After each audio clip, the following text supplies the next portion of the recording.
This video is designed to review with you price floors and price ceilings.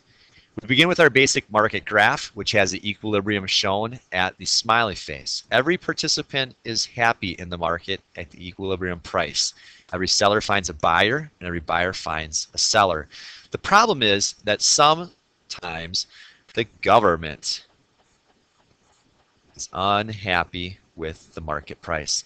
Sometimes the government thinks the price is too high and therefore harmful to buyers. Sometimes the government thinks the price is too low and therefore harmful to sellers. In both cases, the government's going to intervene in the market and establish a price either below or above the existing market price in order to rectify what it considers to be a wrong inflicted on buyers or sellers. So let's take a look first at an example where the government thinks the price is initially too high. In markets for basic necessities, sometimes the government thinks the price is set too high, so that sometimes Americans can't afford that necessary product. Let's take, for example, prescription medicine. Let's say that the average prescription costs $75 to fill. The government may consider that price to be too high and out of reach of many ordinary Americans. And so what the government will do is establish a lower price, let's say at $25, and require by law that no prescription cost more than that. $25 then becomes the price ceiling. Now it's slightly counterintuitive to think about the price ceiling being below the existing market price. We usually think about that thing below our feet as the floor. But the way to approach this is to think about the market price as wanting to go up. It wants to go back to $75, but it can't because the law prevents it. The law says prescriptions cannot cost more than $25. So in attempting to help low-income buyers, the government artificially messes with the market. If you remember back to last unit, we had three different economic systems: traditional, market, and command. And normally we operate by the rules of market, which are the forces of supply and demand. This would be one of those instances where the government commands the price to be a certain level. But notice what happens when the government intervenes in the market. The quantity of prescription medicines that people seek to purchase increases as the price comes down. More and more people seek prescription medicine as the answer to their medical ills than they had at $75. At the same time, as the price comes down, fewer prescription drug manufacturers want to sell medicine. It's not worth their time and effort anymore at $25, and they would just as soon exit the market.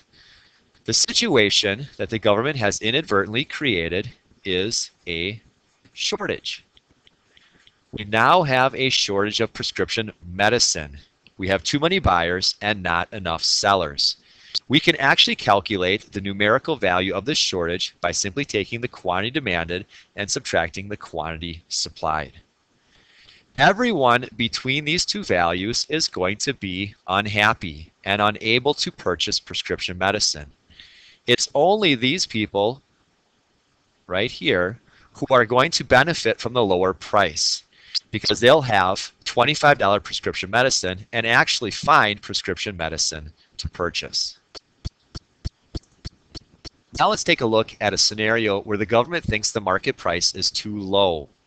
When the government thinks the market price is too low, they believe that sellers are being harmed in the market by not being able to get enough for their products. In those instances, the government steps in and sets a legal minimum, which we know to be a price floor.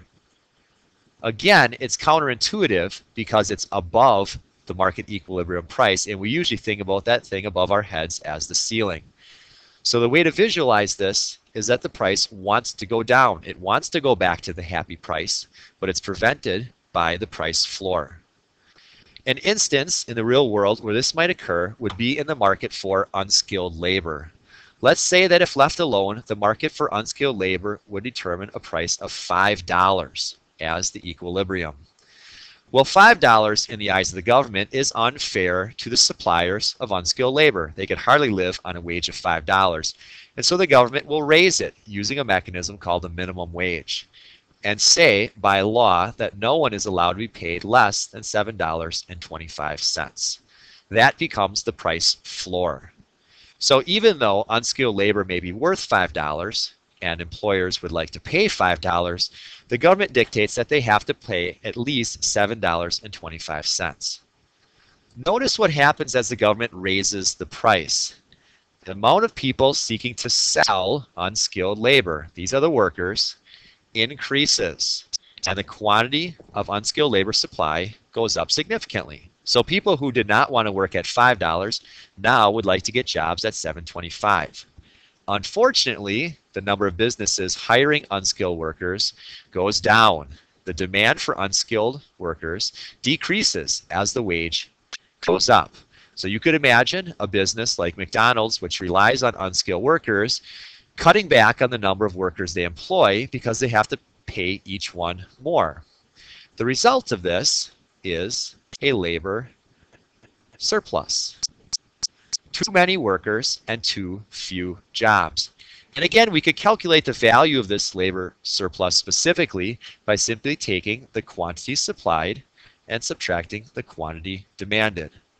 All the people between the two lines would be left seeking jobs but unable to find them.